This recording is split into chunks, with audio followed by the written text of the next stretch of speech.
Ma femme se tenait dans notre cuisine et a dit « Je veux un divorce ». Elle a dit que je ne pouvais parler qu'à son avocat. Alors, je suis allé rencontrer son avocat.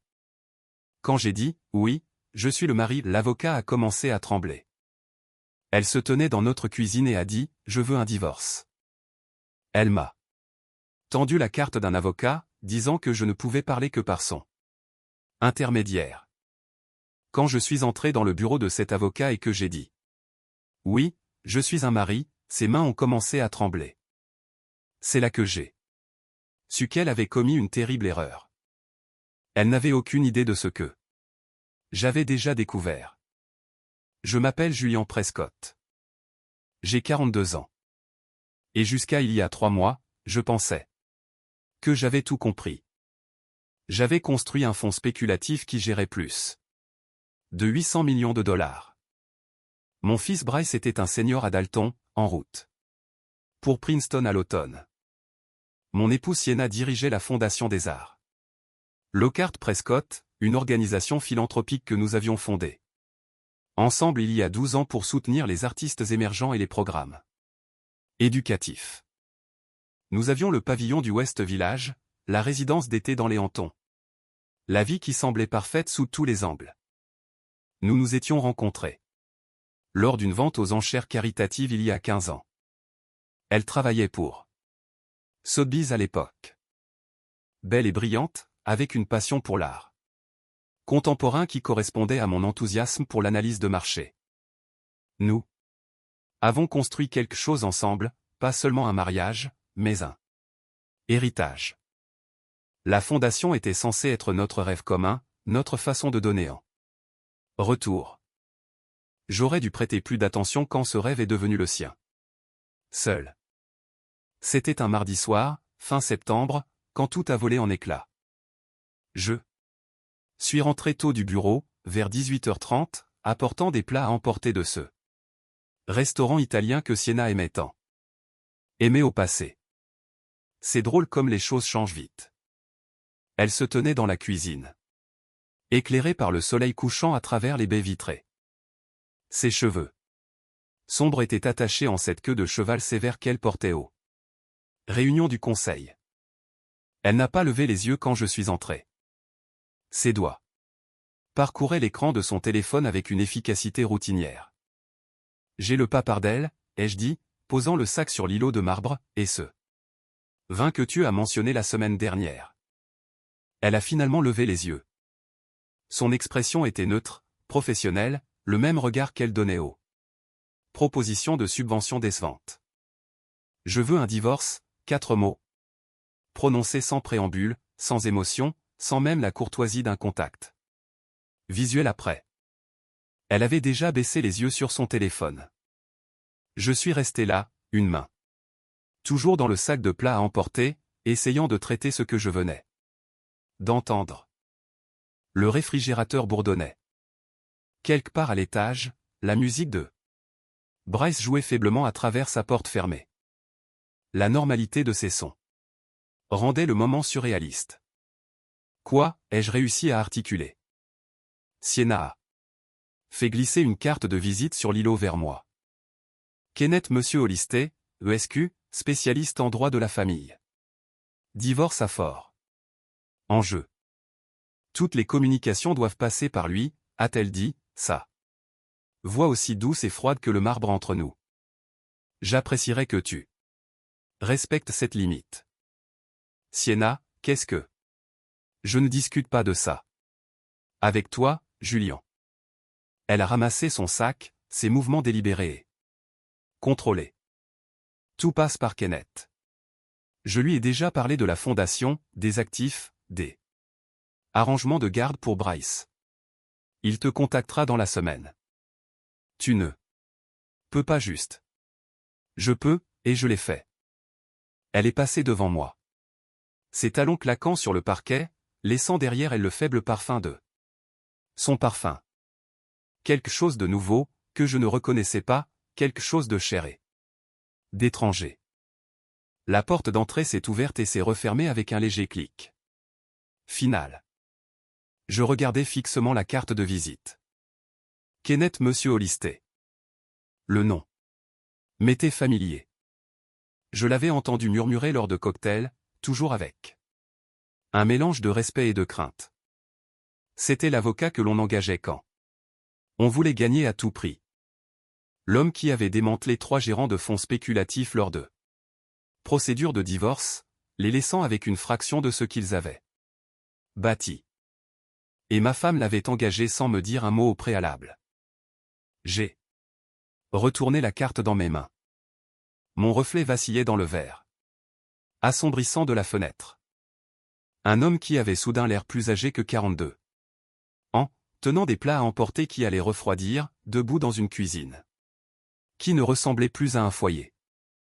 À l'étage, j'entendis la porte de Bryce s'ouvrir, ses pas dans les escaliers. « Papa » a-t-il appelé. « Maman est rentrée ?»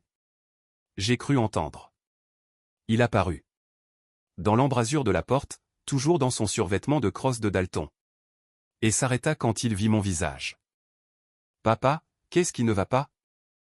J'ai regardé mon fils, 17 ans, à l'aube de tout, croyant encore que le monde avait un sens, et j'ai réalisé que je ne pouvais pas le lui dire encore. Pas avant d'avoir compris moi-même ce qui se passait. Rien, dis-je, forçant ma voix à être ferme. Ta mère a dû sortir. Tu as faim. C'est à ce moment-là que j'ai cessé d'être son mari et que je suis devenu son adversaire. Les 72 premières heures après le départ de Siena, j'ai fonctionné en pilote automatique. J'ai dit à Bryce que sa mère voyageait pour les affaires de la fondation.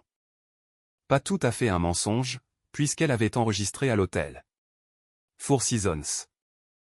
Je suis allé au bureau, j'ai passé en revue mes portefeuilles, j'ai pris des appels de Dubaï et de Singapour. En surface, rien n'avait changé. Mais la nuit, seul dans notre chambre qui semblait maintenant caverneuse, j'ai commencé à creuser. Je suis un gestionnaire de fonds spéculatifs. Mon travail consiste à trouver des schémas là où d'autres voient du bruit, à repérer des anomalies dans les états financiers, à comprendre quand les chiffres racontent une histoire différente des mots. J'avais passé 20 ans à lire les marchés. Maintenant, je lisais mon mariage, et ce que j'ai trouvé m'a glacé le sang. J'ai commencé par le stockage cloud que nous partagions pour la fondation. Nous avions toujours tout gardé transparent. Liste de donateurs, demande de subventions, rapport de dépenses. C'était notre règle. Notre façon de rester responsable. L'accès m'a été refusé. Mot de passe changé. J'ai réessayé, pensant avoir fait une erreur de frappe. Même résultat. Elle m'avait bloqué quelque temps au cours du mois dernier. Peut-être plus. J'étais trop occupé avec les rapports trimestriels pour le remarquer. J'ai plutôt consulté nos relevés de cartes de crédit conjoints. 3 frais ont immédiatement attiré mon attention. Un paiement à une clinique de fertilité dans l'Upper East Side. 14 000 $. Daté d'il y a 6 semaines. Mes mains se sont figées sur le clavier. Nous n'avions jamais discuté d'avoir un autre enfant. Bryce avait 17 ans. Cette conversation était terminée depuis longtemps. J'ai continué à faire défiler d'autres frais. Un virement bancaire intitulé Creative Consulting Service de 32 000 $ à une société appelée Fontanar LLC. Un autre, même société, 28 000 $. Les deux au cours des 4 derniers mois. Je n'avais jamais entendu parler d'eux. Fontanar. J'ai ouvert un nouvel onglet de navigateur et recherché le nom. Le site web était minimaliste, fond blanc, quelques peintures abstraites, une courte biographie. Matteo Fontana, artiste contemporain, né à Milan, basé à New York.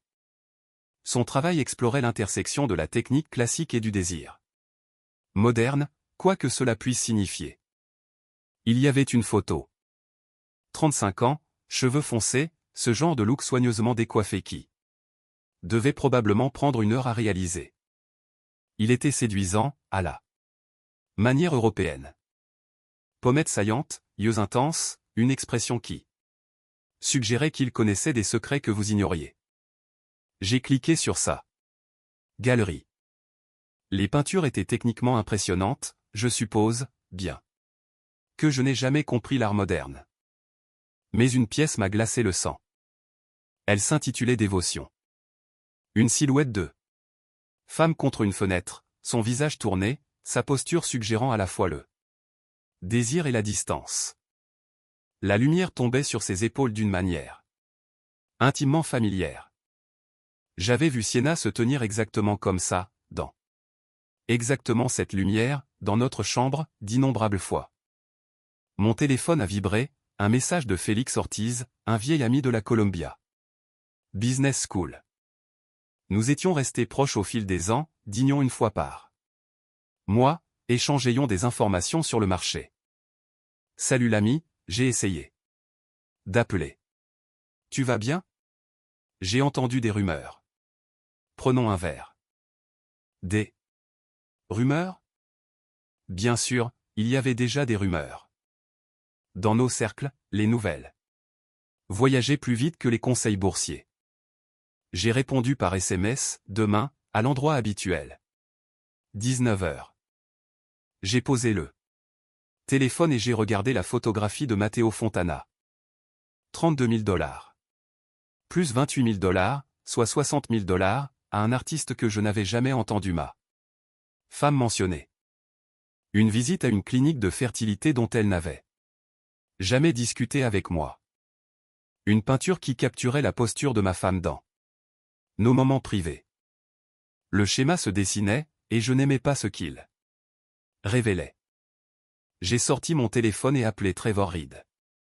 Il a décroché au deuxième coup. Sa voix alerte malgré l'heure tardive. Julian, qu'est-ce qui ne va pas? J'ai besoin d'un avocat, ai-je dit doucement. Pas pour le divorce. Pour autre chose. Peux-tu me recommander quelqu'un qui fait de la comptabilité forensique? Quelqu'un de discret. Une pause. Puis, c'est grave à quel point.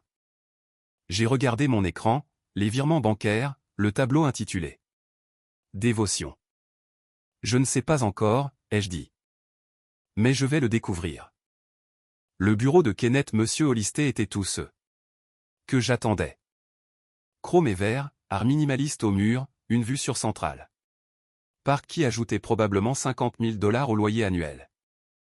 La réceptionniste avait cet air soigné de quelqu'un qui avait été embauché autant pour son esthétique que pour sa compétence. Monsieur Hollister va vous recevoir, dit-elle, son sourire professionnel et vide. J'ai traversé les portes en verre dépoli, portant un mince portfolio en cuir. À l'intérieur, il y avait 3 jours de travail, relevés bancaires, virements, documents d'incorporation de Fontana Art LLC, et une série de photographies qui racontaient une histoire que Sienna pensait probablement invisible. Hollister s'est levé pour me saluer. Grand, les cheveux argentés, costume coûteux. Le genre d'homme qui avait perfectionné l'art de paraître sympathique tout en planifiant votre destruction. Monsieur Prescott, dit-il, tendant la main. Merci d'être venu. Je sais que cela doit être une période difficile. Je ne lui ai pas serré la main, je suis juste resté là, le regardant dans les yeux. Son bras s'est baissé lentement. Un éclair de quelque chose traversa son visage. Incertitude. Peut-être. Bien. Je préfère que les choses restent cordiales, continua-t-il, faisant un geste vers les chaises. Madame Lockhart a clairement indiqué qu'elle souhaitait que cela soit le plus amiable possible. Madame Lockhart, répétai-je. Elle a déjà abandonné mon nom. C'est rapide. C'est son droit légal de. Je ne suis pas là pour négocier, dis-je, le coupant. Je posai le portfolio sur son bureau. Je suis ici pour délivrer un message. Hollister s'assit lentement, ses yeux fixés sur le portfolio. Monsieur Prescott, je comprends que les émotions soient vives, mais, ouvrez-le. Il hésita, puis ouvrit la couverture. Je regardait son visage tandis qu'il parcourait la première page. Un reçu de virement de 32 000 $ à Fontana LLC. Ses yeux passèrent à la deuxième page. Des documents d'incorporation montrant Matteo Fontana comme unique propriétaire. La troisième page, un contrat de location pour un loft à Tribeca, co-signé par Sienna Lockhart et Monsieur Fontana. Sa mâchoire se serra presque imperceptiblement. Page 4, dis-je doucement. Il la retourna. C'était un relevé bancaire. De la Fondation des Arts Lockhart Prescott avec plusieurs virements mis en évidence, plus de 180 000 $ répartis sur 8 mois, tous étiquetés, conseillant arts éducatifs et acheminés vers des sociétés écrans qui menaient finalement à Fontana. Olisté resta silencieux un long moment. Où avez-vous obtenu cela? Demanda-t-il finalement. Je suis fondateur de la fondation, dis-je. J'ai accès à tout. Enfin, à tout ce qu'elle n'a pas pensé à me bloquer assez vite. Il ferma le portfolio avec précaution, son sang-froid habituel au tribunal se réaffirmant. Même si ces transactions ont eu lieu, cela n'indique pas nécessairement. Page 7, il l'ouvrit de nouveau. Cette fois, c'était une capture d'écran imprimée d'une story Instagram. Supprimée. Sienna et Matteo à un vernissage, sa main sur le bas de son dos. Tous deux riant. L'horodatage datait d'il y a 11 mois. Elle pense l'avoir supprimé, dis-je. Mais Internet n'oublie jamais, surtout quand vous payez. Quelqu'un qui sait où chercher. Olisté posa le dossier. Pour la première fois depuis que j'étais entré, il semblait vraiment mal à l'aise. Monsieur Prescott, que proposez-vous exactement?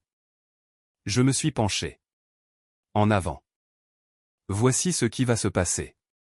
Vous allez appeler ma femme et lui dire que je suis prêt à discuter des termes, mais ces termes incluent une divulgation financière complète de la fondation, chaque transaction, chaque donateur, chaque subvention des 3 dernières années. Vous allez lui dire, je veux un audit forensique et je veux qu'il soit réalisé par une entreprise indépendante de mon choix. C'est très inhabituel dans une procédure de divorce. Ce n'est pas seulement une procédure de divorce, dis-je. C'est une fraude potentielle impliquant une organisation 501c3. Des fonds de donateurs potentiellement détournés à des fins personnelles. L'IRS a tendance à mal voir cela. Son visage devint pâle. Vous menacez d'impliquer les autorités fédérales? Je ne menace rien, dis-je en me levant. J'explique la situation. Si Sienna veut que ce soit amiable, nous le faisons à ma manière. Transparence totale. Partage équitable, et elle quitte la fondation immédiatement. Et si elle refuse? J'ai pris mon portfolio. Alors, je passe un coup de fil au Southern District of New York et je les laisse décider 680 000 $ de virements douteux justifient une enquête. Je me suis dirigé vers la porte, puis j'ai fait une pause et je me suis retourné. Oh, et Olisté, dites-lui que son petit ami est marié. Cela fait 9 ans. 2 enfants à Milan. J'ai un certificat de mariage si elle veut le voir. La couleur s'est complètement drainée de son visage. Oui, dis-je doucement. Je suis un mari. Et juste un instant, la main de Kenneth Monsieur Olisté a commencé à trembler sur son bureau. Trevor Reed m'a appelé à minuit, 3 jours après ma rencontre avec Olisté. Julian, il faut qu'on se voie en personne, pas au téléphone. Sa voix avait ce ton que je reconnaissais de la faculté de droit. Le ton qu'il utilisait quand quelque chose n'allait vraiment pas. Nous nous sommes rencontrés dans un café du West Village, le genre d'endroit qui restait ouvert tard pour les insomniaques et les travailleurs de nuit. Trevor avait l'air épuisé, sa cravate desserrée, son allure habituellement soignée remplacée par quelque chose de brut. J'ai trouvé quelque chose, dit-il sans préambule. Et ça ne va pas te plaire, il fit glisser une enveloppe manie sur la table. À l'intérieur se trouvaient des relevés bancaires. Pas les miens, pas Ceux de Sienna. Ceux de Félix Ortiz. Félix, dis-je, confus. Qu'est-ce qu'il a à voir avec? Regarde les dépôts. Je parcourais les pages. Des dépôts de salaire régulier de sa société de conseil. Rien d'inhabituel. Puis, je les ai vus. Des paiements mensuels de $3,500 chacun, remontant à 8 mois. La source était indiquée comme LS Consulting Service. LS, dit Trevor doucement. Lockhart. Sienna. J'ai vérifié l'enregistrement de la LLC. C'est l'une de ces sociétés écran. Mes mains se sont figées sur le papier. Félix a reçu de l'argent de Sienna pendant 8 mois. J'ai parlé à un type que je connais à sa banque. Off the record, les paiements ont commencé environ 2 semaines après que tu aies dit à Félix que tu envisageais de restructurer la stratégie d'investissement de la fondation. Les implications m'ont frappé comme de l'eau froide. Chaque conversation que j'avais eue avec Félix au cours des 8 derniers mois, chaque information sur le marché que j'avais partagée, chaque préoccupation privée concernant les finances de la fondation, tout cela était remonté directement à Sienna. Il lui faisait des rapports, dis-je. Trevor hocha la tête. Je suis désolé. Mon ami. Je sais que vous vous connaissez depuis longtemps.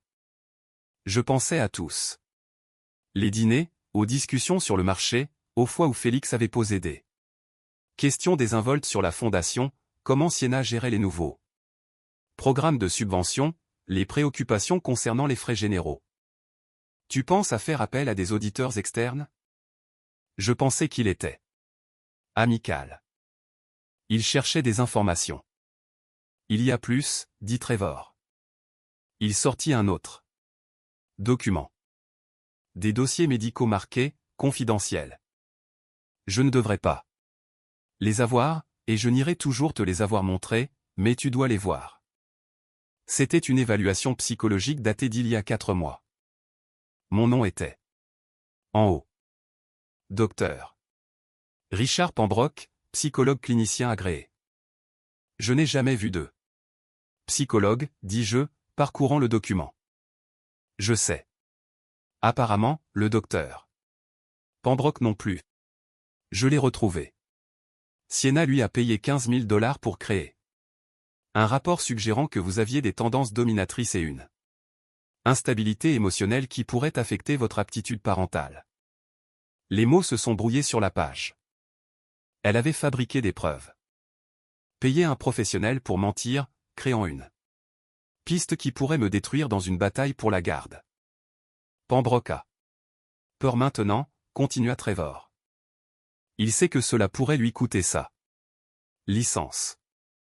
Il est prêt à se rétracter, à témoigner que Sienna l'a payé pour fabriquer l'évaluation. Je posai le document avec précaution, mes mains tremblant d'une rage à peine contenue. Elle préparait un dossier, dis-je doucement. Pendant des mois, pendant que je dormais à côté d'elle, lui faisant confiance, elle construisait systématiquement un récit où je suis le méchant. Et Félix l'a aidé. J'ai levé les yeux vers Trevor, mon ami, quelqu'un en qui j'avais confiance depuis 20 ans. L'expression de Trevor était sombre. Que veux-tu faire? J'ai sorti mon téléphone et ouvert l'application d'enregistrement vocal. Organise une réunion. Avec Félix, dis-je. Dis-lui que je veux discuter d'opportunités d'investissement, quelque par an. Public, mais calme. Et assure-toi d'être là pour tout enregistrer. Tu vas le confronter? Je vais lui donner une chance de se confesser, dis-je. Et quand il ne le fera pas, parce que les hommes comme ça ne le font jamais, je vais m'assurer que chaque mot de sa confession soit documenté. Trevor a étudié mon visage. Tu as changé. La semaine dernière, tu as changé. Non, dis-je, en me levant. J'ai juste arrêté de faire semblant que les gens en qui j'avais confiance méritaient cette confiance. Je suis sorti dans l'air froid de la nuit, mon souffle s'embuant dans l'obscurité d'octobre. Quelque part à travers la ville, Sienna dormait probablement paisiblement. Confiante dans sa stratégie, ses preuves fabriquées, son informateur rémunéré. Elle n'avait aucune idée que la guerre venait de changer. La lettre est arrivée. Un lundi matin gris, début novembre. En tête officielle de l'IRS, courrier. Certifié. Le genre d'enveloppe qui vous donne mal au ventre, même si vous n'avez rien fait de mal. Sauf que Sienna avait fait beaucoup de choses mal. Je l'ai ouverte à ma table de cuisine.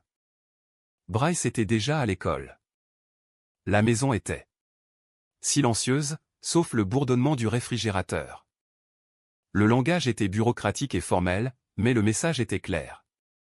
La Fondation des Arts Lockhart Prescott était soumise à un audit. Détournement présumé de fonds de donateurs, violation potentielle des règlements 501C3. Je n'avais pas encore passé cet appel au Southern District. Je l'avais gardé en réserve, une option nucléaire dont je n'étais pas sûr d'avoir besoin. Quelqu'un d'autre l'avait fait pour moi. Mon téléphone a sonné. Trevor Reed.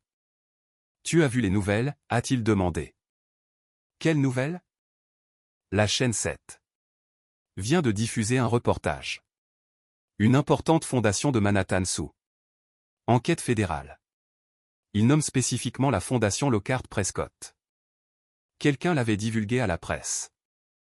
J'ai ouvert le site d'information sur mon ordinateur portable. C'était en tête de la section locale, une photo du bâtiment de notre fondation. La photo de profil professionnel de Sienna sur le site web, et une citation d'une source anonyme suggérant des virements financiers irréguliers et une fraude potentielle. Ce n'était pas nous, a dit Trevor. Je n'ai appelé personne, et je sais que toi non plus. Qui d'autre savait? J'ai pensé à Kenneth Hollister, au document que je lui avais montré, à la rapidité avec laquelle les hommes puissants se distanciaient des navires qui coulent. Hollister, dis-je, il couvre ses arrières. S'il y a une enquête, il ne veut pas être impliqué. Malin, dit Trevor. Impitoyable, mais malin. Mon téléphone vibra avec un autre appel. Félix, je l'ai refusé. Il avait appelé 17 fois au cours des 3 derniers jours, laissant des messages vocaux de plus en plus désespérés. Je n'avais répondu à aucun. Il y a autre chose, dit Trevor. Le cabinet de conseil de Félix l'a mis en congé administratif ce matin. Quelqu'un a envoyé à ses associés gérants des copies des relevés bancaires montrant les paiements de Sienna. Il mène une enquête interne. Quelqu'un, répétai-je, oui, quelqu'un qui avait accès à ces documents et savait exactement où les envoyer. Je n'ai ni confirmé ni nié quoi que ce soit, mais Trevor me connaissait assez bien pour comprendre. L'audit va être brutal, a-t-il poursuivi. Comptabilité forensique complète, entretien avec les donateurs, examen des transactions remontant à 3 ans. Sienna va être ensevelie sous les assignations. Bien, dis-je. Qu'elle explique où sont passés 180 000 $. Qu'elle justifie le paiement de frais de conseil à son petit ami avec l'argent des donateurs. Julian, cela pourrait te retomber dessus aussi. Tu es qu'est fondateur. Ton nom est partout. Je sais. C'est pourquoi je coopère pleinement. J'ai déjà contacté mon propre avocat, séparé de toi, pour me représenter spécifiquement dans l'audit. Je fournis tous les documents qu'il demande, tous les dossiers, toutes les communications. Je veux qu'il voie que je n'ai rien à voir avec cela. C'est intelligent, dit Trevor. Distinguez-vous tôt. Après que nous ayons raccroché, je suis resté là, fixant la lettre de l'IRS. C'était réel maintenant.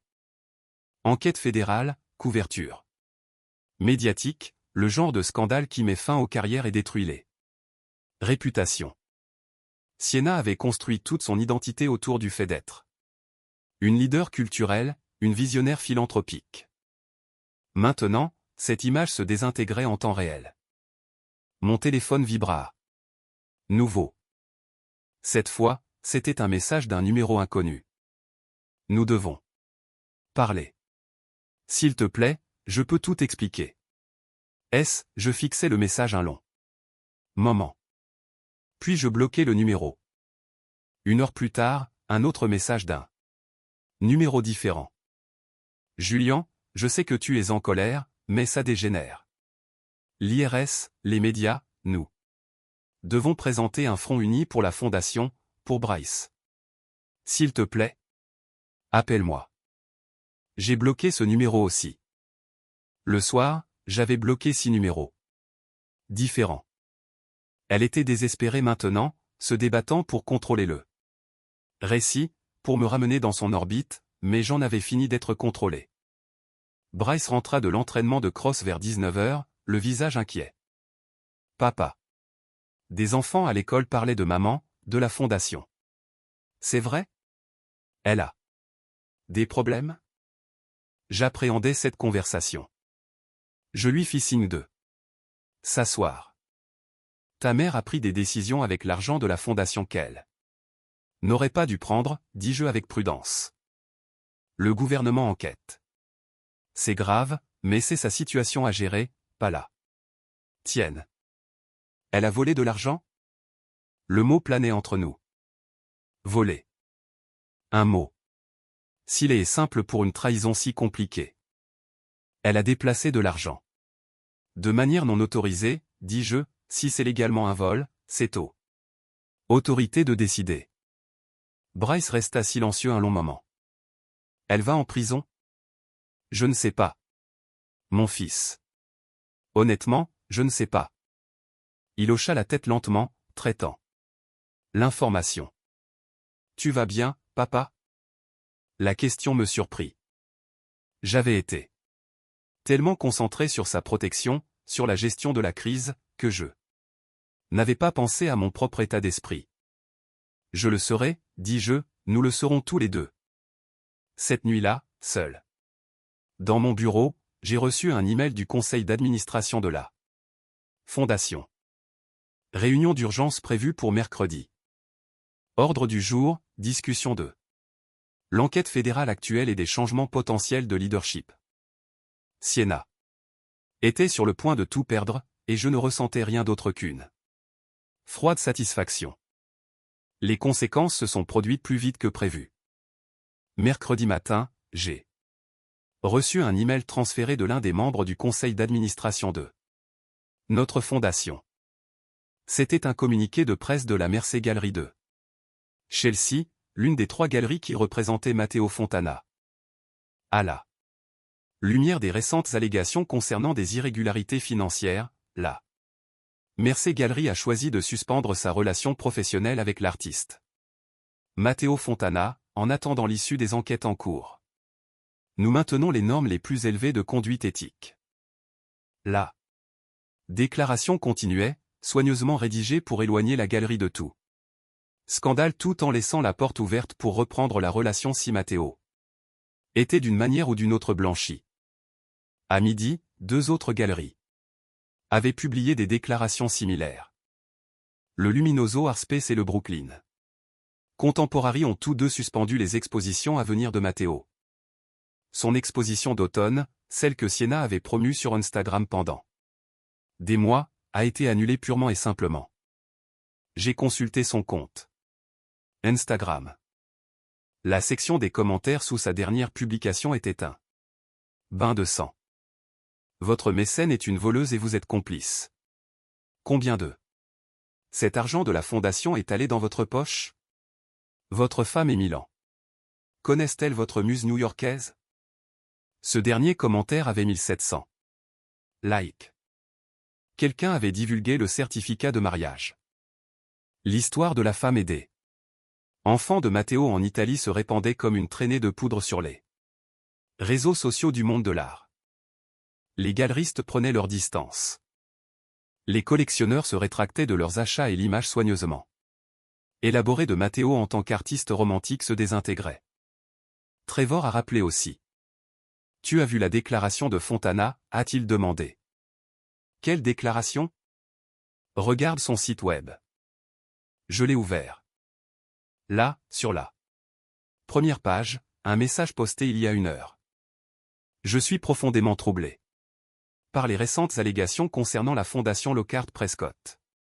Je tiens à préciser que je n'avais aucune connaissance d'irrégularité financière.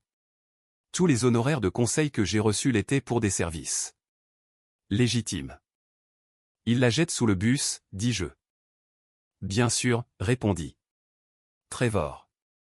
Il essaie de sauver sa carrière. Il prétendra qu'il n'était qu'un artiste innocent qui a accepté des honoraires de conseil de bonne foi. Sienna est celle qui paiera pour la fraude. Et le loft, le bail co-signé? Il dira que c'était un arrangement professionnel, un espace d'atelier, rien de romantique. Il niera tout ce qui ne peut être prouvé par une photographie.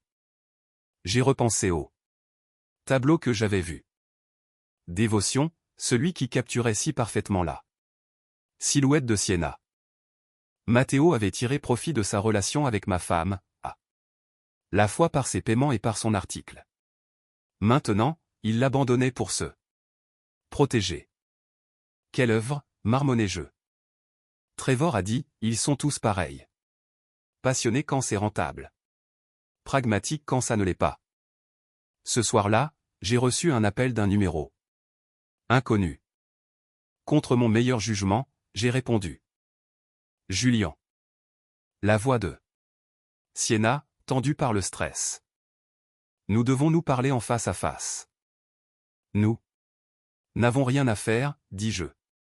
Toutes les communications passent par les avocats. C'était ta règle. Tu te souviens, Julian, s'il te plaît. Ça devient incontrôlable. L'IRS, les médias, les galeries. Matteo ne répond même plus à mes appels. J'ai besoin d'aide. Le désespoir dans sa voix était presque satisfaisant. Presque. Tu as fait tes choix, Sienna. Tu as engagé un avocat pour gérer les communications. Utilise-le. Olisté m'a lâché. Elle a dit doucement. Ce matin, il a dit que l'affaire était trop compliquée. M'a recommandé de trouver un autre avocat. Je n'étais pas surpris. Olisté était assez intelligent pour savoir quand un client était radioactif. Alors, trouve un autre avocat, dis-je. Je ne peux pas me permettre d'en avoir un. Bon. Les comptes de la fondation sont gelés. Mes comptes personnels sont en cours d'examen. J'ai Julian. Je n'ai rien de liquide. Tout est bloqué. Tu aurais dû y penser. Avant de dépenser 180 000 $ pour ton petit ami. Ce n'était pas comme ça. L'argent était pour des consultations légitimes. Matteo aidait à développer des programmes éducatifs. Stop, dis-je. Ne me mens plus. J'ai vu les reçus. Je sais pour le loft, la clinique de fertilité, les cadeaux. Je sais tout. Silence à l'autre bout. Comment as-tu découvert, demanda-t-elle finalement. Sa voix faible. Je suis un gestionnaire de fonds spéculatifs, Sienna. Je trouve des schémas pour gagner ma vie. Tu n'étais pas aussi prudente que tu le pensais. Une autre pause. Que se passe-t-il maintenant, demanda-t-elle. Maintenant, tu en subis les conséquences, dis-je. L'IRS terminera son audit. Le conseil d'administration de la fondation vous retirera de tous vos postes. Vous perdrez votre influence, votre réputation. Probablement une somme d'argent importante en amende et frais juridiques, et je m'assurerai que Bryce comprenne exactement pourquoi notre mariage a pris fin. Ne le monte pas contre moi. Je n'aurai pas à le faire, dis-je. La vérité le fera toute seule. J'ai raccroché avant qu'elle ne puisse répondre. Dehors, par ma fenêtre, les lumières de la ville scintillaient dans l'obscurité. De novembre. Quelque part là-bas, Sienna était seule dans une chambre d'hôtel. Abandonnée par son avocat, son amant et sa vie soigneusement construite. Et je ne ressentais rien d'autre que la froide certitude que la justice, bien que tardive, la rattrapait enfin. La réunion d'urgence du conseil d'administration a eu lieu dans une salle de Conférence des bureaux de la Fondation un mercredi froid de mi-novembre. Je suis arrivé 15 minutes plus tôt, vêtu de mon meilleur costume, portant un dossier contenant tous les documents dont j'avais besoin pour prouver mon innocence et la culpabilité de Sienna. Les 7 membres du conseil d'administration. Moi-même, Sienna, et 5 administrateurs indépendants que nous avions recrutés. Au fil des ans, étaient présents. Tous avaient reçu des copies de l'avis d'audit de l'IRS. Tous savaient exactement pourquoi nous étions là. Sienna est arrivée en dernier, l'air plus petite que je ne l'avais jamais vue. Pas de tailleur de créateur aujourd'hui. Juste une simple robe noire et un maquillage minimal. Ses cheveux étaient sévèrement tirés en arrière, accentuant les cernes sous ses yeux. Elle ne m'a pas regardé en prenant place. Margaret Reynolds, notre présidente du conseil et ancienne directrice de musée, a ouvert la séance. Nous sommes ici pour discuter de la réponse de la Fondation à l'enquête actuelle de l'IRS. A-t-elle dit, sa voix nette et professionnelle. Julian, vous avez demandé du temps pour vous adresser au conseil. Veuillez procéder. Je me suis levé, j'ai ouvert mon dossier et j'ai commencé. Au cours des 12 dernières années, j'ai été fier de servir cette fondation aux côtés de mon épouse. Nous avons bâti quelque chose de significatif ensemble. Ou du moins, c'est ce que je pensais. Il y a 3 semaines, j'ai découvert que plus de 180 000 $ de fonds de donateurs avaient été transférés à des sociétés écrans liées à un artiste nommé Matteo Fontana. J'ai distribué des copies des virements, des enregistrements de la LLC, des contrats de location. Ces virements ont été autorisés par Sienna seule, sans l'approbation du conseil d'administration, et ont été étiquetés comme « conseil éducatif ». En réalité, ils ont financé sa relation personnelle avec M. Fontana. Cela représente une violation claire de nos devoirs fiduciaires et un détournement potentiellement criminel de fonds caritatifs. Le visage de Sienna était devenu blanc, mais elle n'a rien dit. De plus, ai-je poursuivi, j'ai découvert que Sienna a utilisé des fonds du fonds fiduciaire pour l'éducation de notre fils, 43 000 $, pour des procédures de chirurgie esthétique, rhinoplastie, injection faciale et autres traitements. De l'argent qui était destiné à l'éducation universitaire de Bryce. Cela a provoqué des réactions. L'expression de Margaret s'est durcie.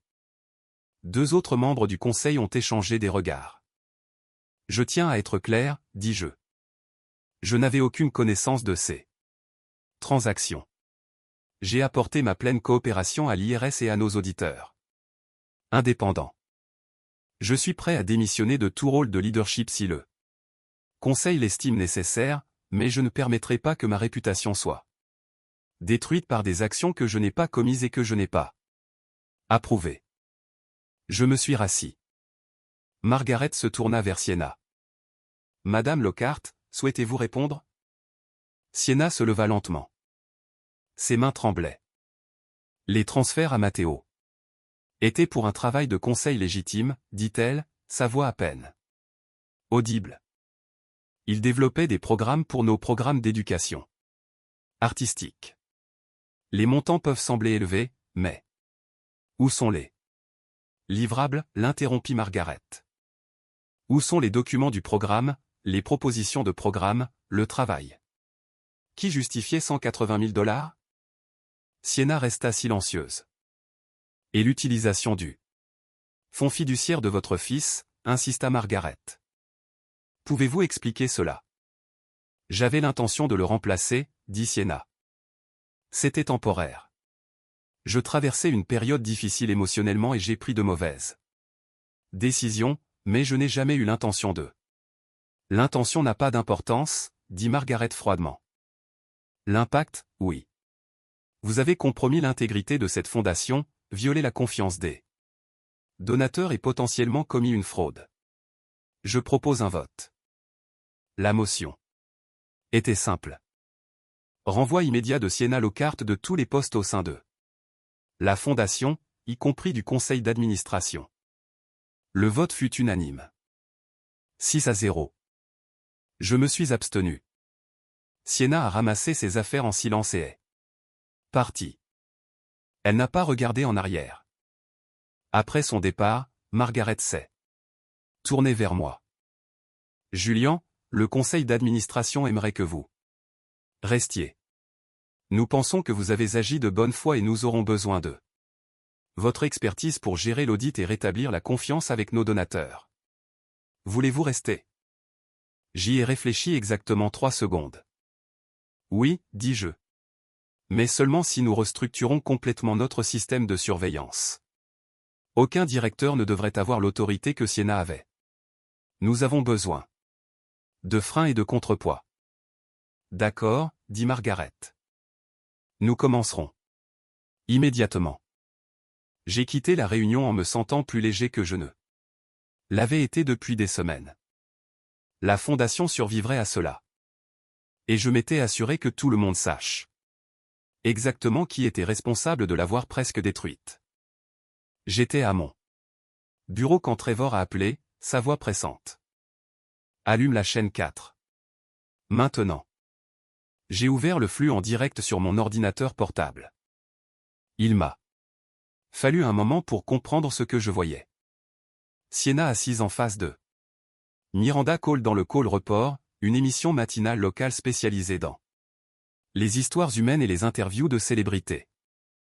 Oh non, ai-je soupiré. Elle essaie de contrôler le récit, dit Trevor. Regarde.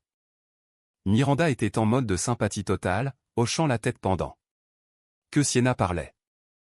Je veux être clair sur quelque chose, disait Sienna, sa voix calme mais pleine d'émotion. Mon mariage avec Julian est devenu de plus en plus contrôlant au fil des ans. Il gérait chaque aspect de nos finances. Il remettait en question chaque décision que je prenais. Quand j'essayais de développer mes propres programmes. À la fondation, des programmes qui auraient pu aider des centaines de jeunes artistes, il me bloquait à chaque tournant. Ma mâchoire est tombée. Elle ment, ai-je dit. Continue de regarder, a répondu Trevor d'un ton sombre. Miranda s'est penchée en avant. Donc, l'argent en question, les virements que l'IRS enquête, était-il pour un travail légitime de la fondation? Absolument. Matteo Fontana est un artiste et éducateur incroyablement talentueux. Les honoraires de conseil étaient tout à fait appropriés pour l'étendue du travail qu'il a fourni, mais Julian l'a vu comme une menace à son contrôle. Quand est-il des allégations concernant le fonds fiduciaire de votre fils, demanda Miranda. Les yeux de Sienna se remplirent de larmes. Cela a été complètement dénaturé. J'ai effectué un virement temporaire pendant un problème de trésorerie. J'allais le remplacer en quelques semaines. Julian l'utilise pour monter mon propre fils contre moi. La section des commentaires explosait. La moitié des téléspectateurs étaient sympathiques envers Sienna, la qualifiant de courageuse pour avoir parlé. L'autre moitié la traitait de menteuse et de voleuse. Elle aggrave la situation, ai-je dit, elle ment à la télévision. Laisse-la faire, dit Trevor, parce que dans environ 30 secondes, Miranda va poser la question que ses producteurs lui ont soufflée. À l'écran, Miranda consulta ses notes.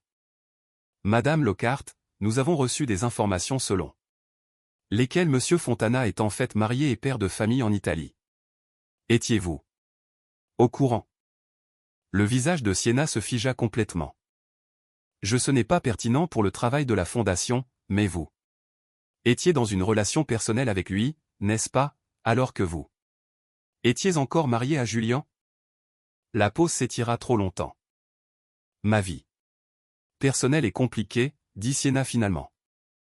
Mais cela n'a rien à voir avec la façon dont les fonds de la fondation ont été utilisés. En fait, dit Miranda, et je pouvais entendre le changement dans son ton. Nous avons obtenu des documents montrant que plusieurs des paiements de M. Fontana ont été effectués au cours des mêmes semaines où il a signé un bail avec vous pour un appartement à Tribeca. Pouvez-vous expliquer cela? Sienna s'est levée brusquement. Cette interview est terminée. Elle a retiré son microphone et a quitté le plateau. La caméra est restée un instant sur le visage surpris de Miranda avant de passer à la publicité. Mon téléphone a commencé à sonner immédiatement. Des journalistes, des donateurs. De la fondation, des collègues. Je les ai tous ignorés, sauf un.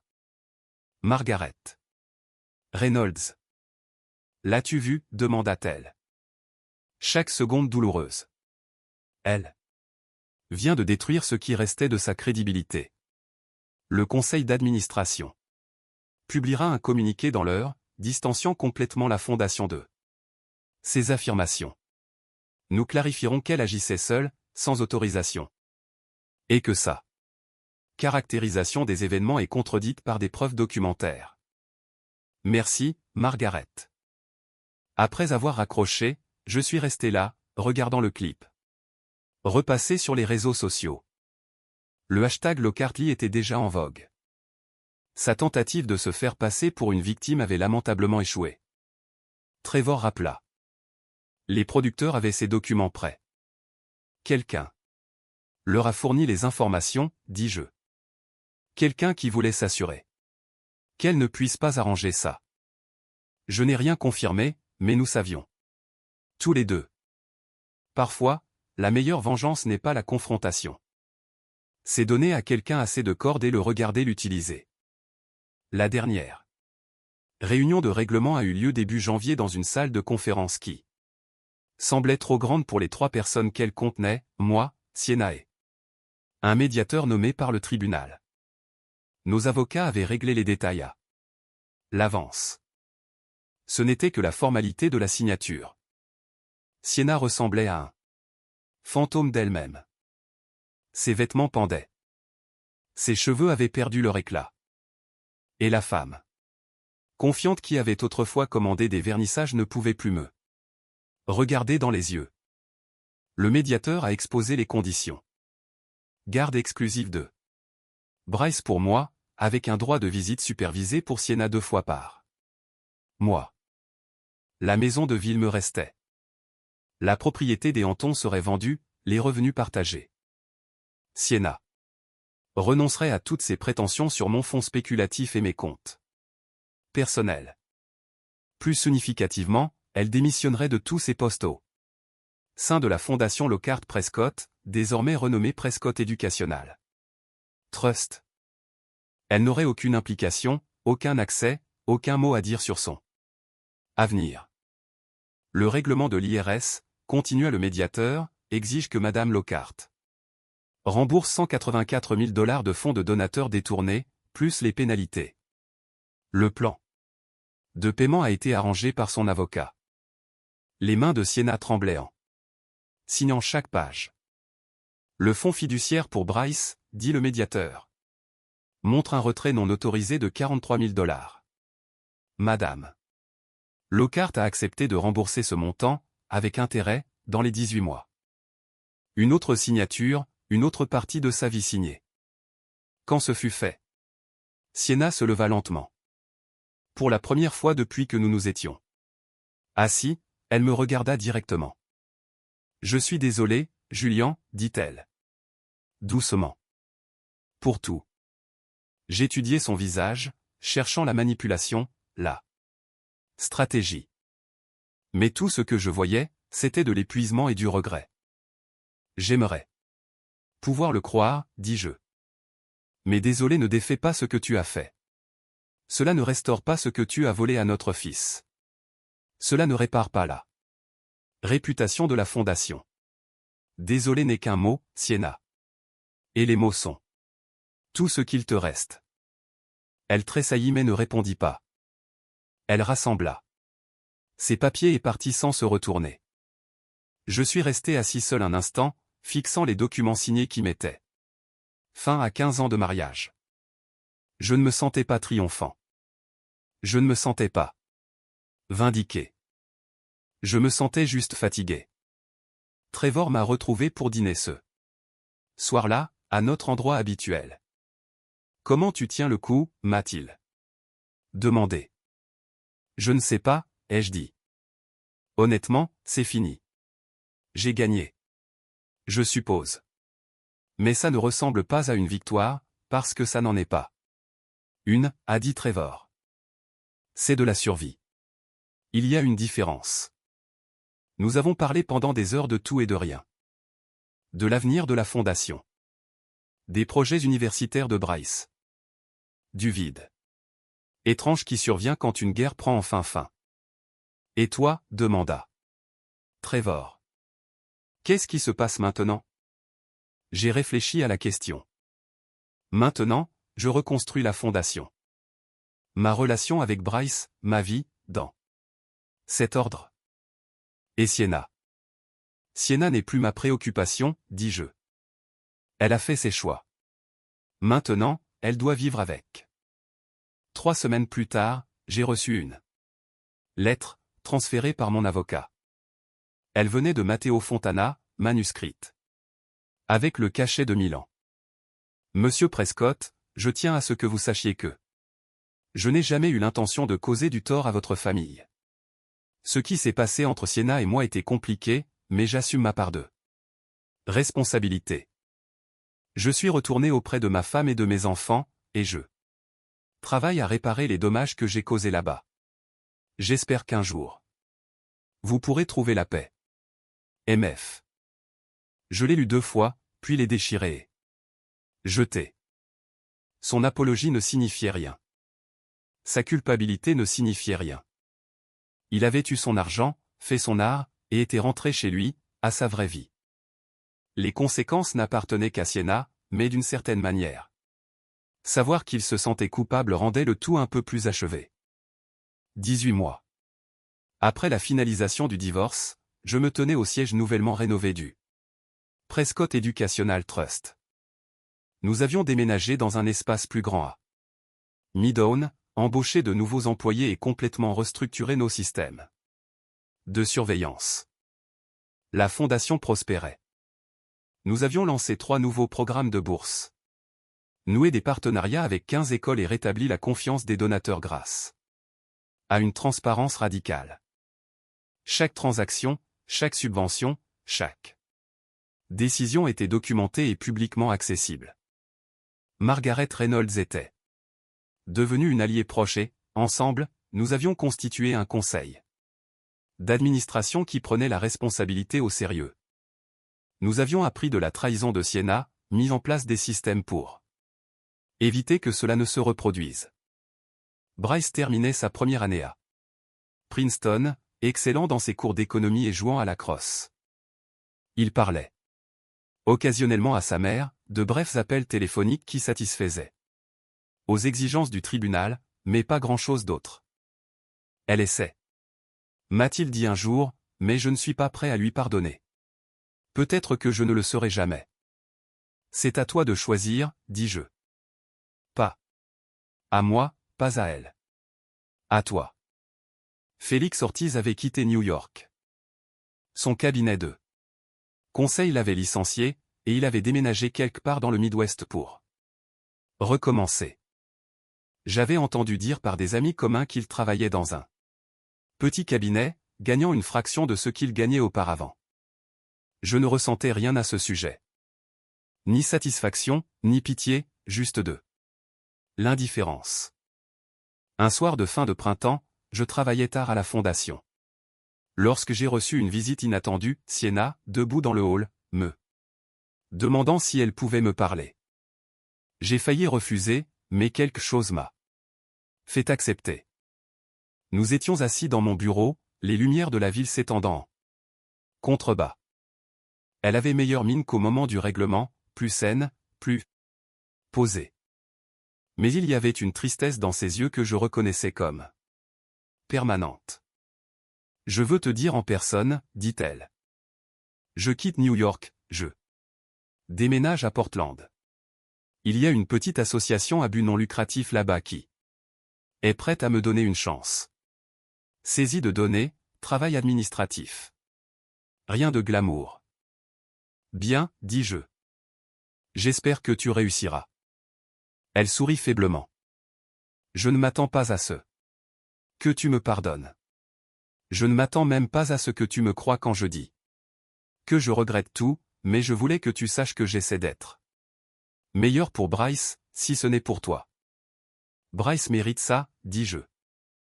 Il mérite une mère honnête, présente, qui ne fait pas passer ses propres besoins avant les siens. Peux-tu être cette personne? J'essaie d'apprendre comment, dit-elle. Doucement. Nous avons parlé quelques minutes de plus, poliment et à distance. Comme des étrangers qui se connaissaient autrefois.